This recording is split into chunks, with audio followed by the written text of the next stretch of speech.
We had some important news come out yesterday. HHS Secretary RFK Jr. has fired the entire CDC Vaccine Advisory Board. This, of course, follows his decision to remove the COVID shots from the children's vaccine schedule, along with pregnant women. So you'll be hard-pressed to find anyone that is more passionate about this issue than BlazeTV host Steve Deace, who is kind enough to join us in studio now. Steve, now, we look at the vaccine issue, and there are so many steps that still need to be taken. But what does this one signal to you?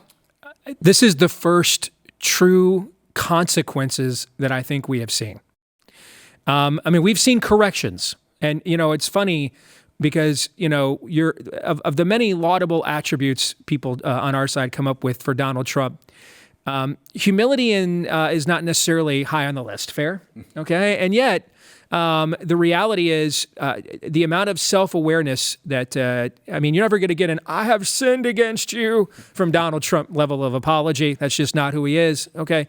But you look at the fact that almost every major healthcare policy position in his administration went to some form of COVID scamdemic skeptic. That cannot be a coincidence. And what you saw with RFK Jr. here, to me, I told our audience the nomination of RFK Jr. As Secretary of HHS, guys, might be the closest we're ever going to get in America to a tribunal on what happened during that period of time. And now this is the closest thing to real consequences, people losing their jobs that we have seen. In fact, I was kind of stunned when I heard this yesterday. We're so conditioned to nobody being held accountable for anything, no reckoning for anything, no recompense for any lie, and you can just carry on as you were. So I'm excited to actually see consequences, and I kind of think that this is kind of setting the bar, guys, for some other department heads that are running some places that maybe a lot of people need to be fired, like looking at you, Pam Bondi, at the DOJ, for example. Well, this is exciting stuff, and your column will be out at theblaze.com on this tomorrow, and everyone should go read that. But give us a little bit more color on this as to who's being fired and why, who these people are. Well, this panel has existed in various forms for a few decades, and they have never once found that a single vaccine was unsafe. Not one. Now, just to put this in some context, I think everybody would understand, Matt. Moderna, as a company, for over a decade, tried to bring a singular product to market. Was never able to do it one time until the COVID vaccine. So somehow they were unable to harness this mRNA technology for over a decade to successfully bring not even a single product to market one time.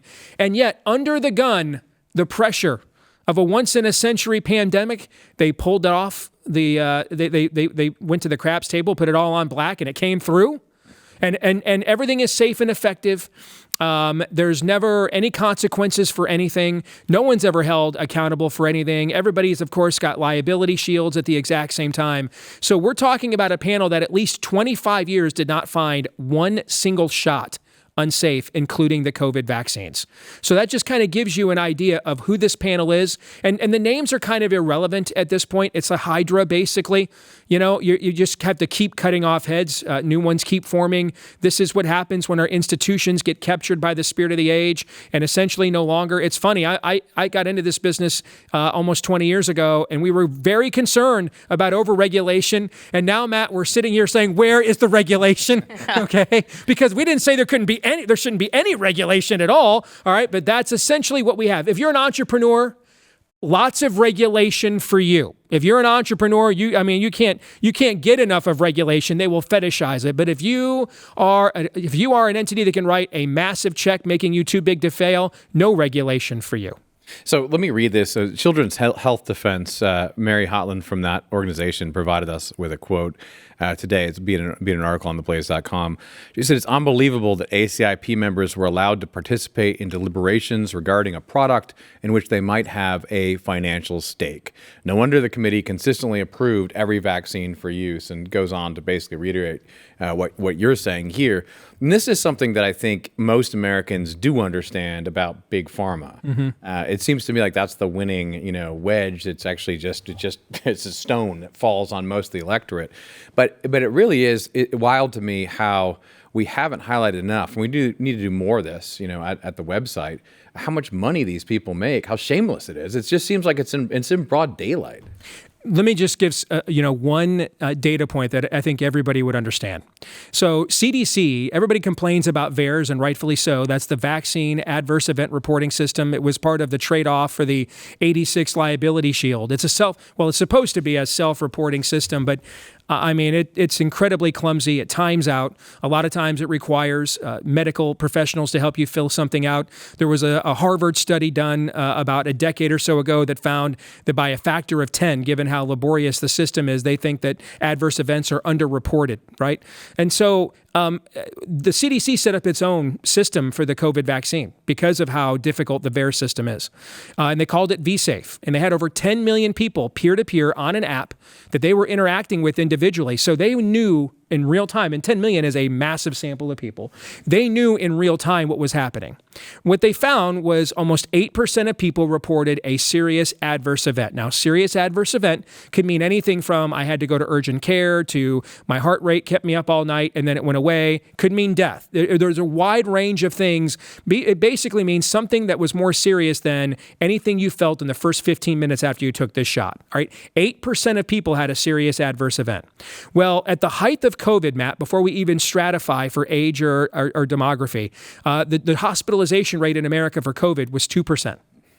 That means there was about a 300% higher likelihood that you were going to get an adverse event from the COVID shot than you were ever going to have to be hospitalized for COVID. Again, before we stratify for age, comorbidity, or anything.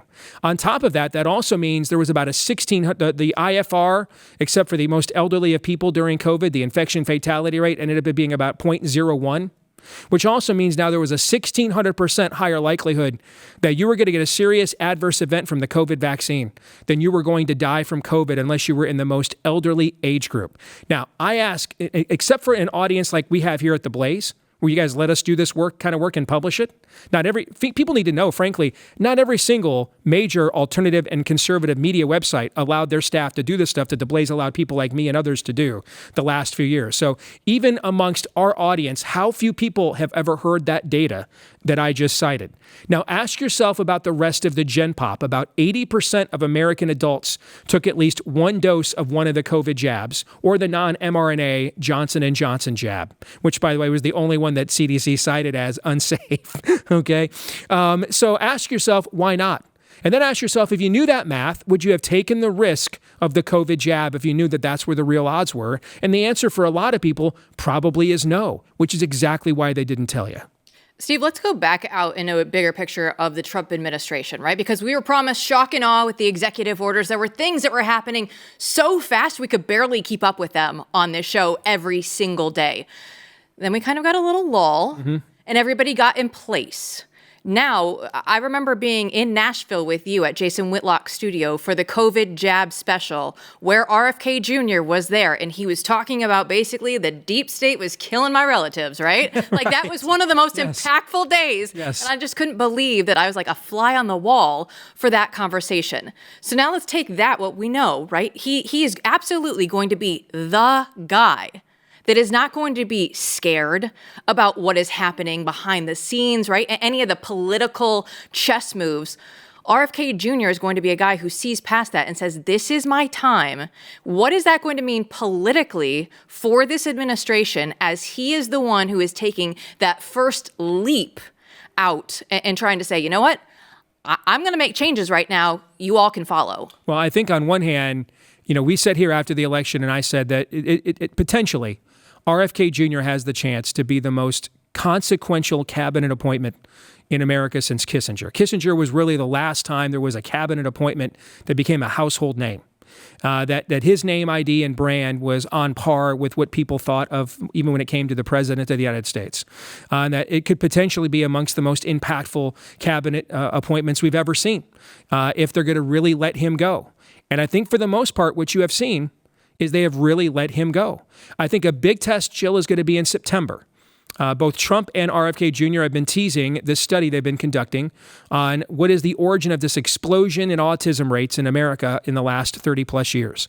And for people that don't, you see, I'm kind of actually new to this stuff. You know, when I first got into this business, I'm like, listen, man, I'm trying to uncover 47 different Rubik's Cubes. I don't have time for the big pharma stuff. And isn't that for a bunch of granola crunchers? Okay. And COVID dragged me into this now. And now I'm like, it's true, all of it. Okay. And so for people that have been long in this racket of pushing back on the racket, the connection between whatever they're doing with these vaccines and autism is kind of the genesis of this. It's the origin point for a lot of alternative health pushback. And so I think that study that comes out in September and what it says, what it doesn't say, will ultimately give you a huge notion of just how far the Trump administration is willing to push this when it comes to revolutionizing our health. And listen, I'll just say this anecdotally. I'm on a text chain, you know, like a lot of us are. We've got private text chains, people we work with, people we know. I've got one of the ones I'm on, poker buddies back home. And you know, everybody's talking about, you know, my wife drank a gallon of milk every week. Now she's lactose intolerant. How'd that happen? She drank a gallon of milk every week for 30 years. Now she can't drink a single drink. We talk all the time. Matt, you and I, when we were in school, did you know anybody with a peanut allergy, Matt? No. Matt, we thought peanut butter was a food group. We literally just we ate a spoonful of it with every meal, okay? And now, I can't eat bread. Bread, going back to Bible times, is maybe the most consumed food in human history, and now we can't eat it, okay? Why? Why have these things happened? Because here's the thing, life expectancy has greatly expanded too, all right? This generation's probably going to live longer collectively than any human generation has since the antediluvian era, like before Noah's flood. All right, so explain to me then why we have the highest life expectancy we've had in thousands of years, but everyday products we used to consume are now and had for thousands of years when we weren't living as long and conditions were not as sanitary are now so suddenly dangerous to us. Those are things that need to be discovered and found out. Yeah, it's kind of crazy how everyone seems to know instinctively, right, that there's something wrong. Mm-hmm. Everyone knows that, but what exactly it is you can't get at, and getting rid of these obstacles will help us find it. But I also want to talk about, you know, what's still wrong with the federal apparatus when it comes to these issues, because, you know, it's not just this one commission. There's a lot of things that probably need to change. I'm curious, where else do you think RFK should be operating? What else should he be working towards or doing? I think the number one thing that needs to happen after he finishes this report in September, I think it's clear that he is going to expend a lot of his political capital on that report. Mm-hmm. Because again, that is the genesis account of the alternative health movement in America, is that, you know, a perceived correlation. And I think after that is done and the smoke clears, the number one thing that has to happen, we're one of the last free countries on earth that still has as much pharma advertising as we do. And on one hand, we have to pick one. Okay, so if we're going to say we want innovation, and so we have to protect these innovators from tort and getting bogged down in lawsuits, fine. But we can't do both at the same time. We can't also have government being their singular promoters and every major corporate media outlet in the country being completely sold out to them for ad revenue at the same time. It's got to be one or the other. All right, so one or the other has to be taken away. All right, this is the stuff of Standard Oil and you know antitrust lawsuits, that they have protection on one end and they have almost unlimited promotion on the other. I would go after the big pharma advertising and take it off of the air. And I would make them just compete solely in the arena of ideas, no longer be able to have these 60-second ads where 40 seconds are the disclaimer, faster than the FedEx commercial guys when we were kids. All right, I would get those ads off of the air. Yes. Remove the incentive of so many media that are essentially running cover for them, ripping and reading their press releases unskeptically as if they're actual news. All right, so just take that mother's milk away, and one of them has to be removed. I'd remove them both, but at least one of them has to go. We cannot, on one end, protect them from any form of liability for their actions, and then just give them an unlimited pot of promotion at the exact same time. Go back and just take me back to the sports Steve Deace when you were back in those days, and go back and tell that Steve that was going to be just just jumping over into the political world and tell him that RFK Jr. is going to be the guy in the Donald Trump administration. I know. It's crazy. I know. And that's where this is all going to lead. And you're going to be like, yes, I can't wait for that day. I know. You know, and I was reared in the William F. Buckley, Russell Kirk conservative movement, man. I mean, I'm a Rush. Well, you're more of a Rush baby. You're younger than me, but I grew up listening to all that stuff. I know all the Milton Friedman talking points. I know it all, and I think ultimately, I think I would have not been able to see things as they actually are on some of these fronts, if not for a biblical worldview. I think I would have been just sold out to my philosophical biases. And I think you see a lot of people are, and that's a lot of times, Joe, why they're clowning themselves all the time. Yeah, Rush Babies Unite. Steve, thanks so much for coming in. You bet. Good to see you.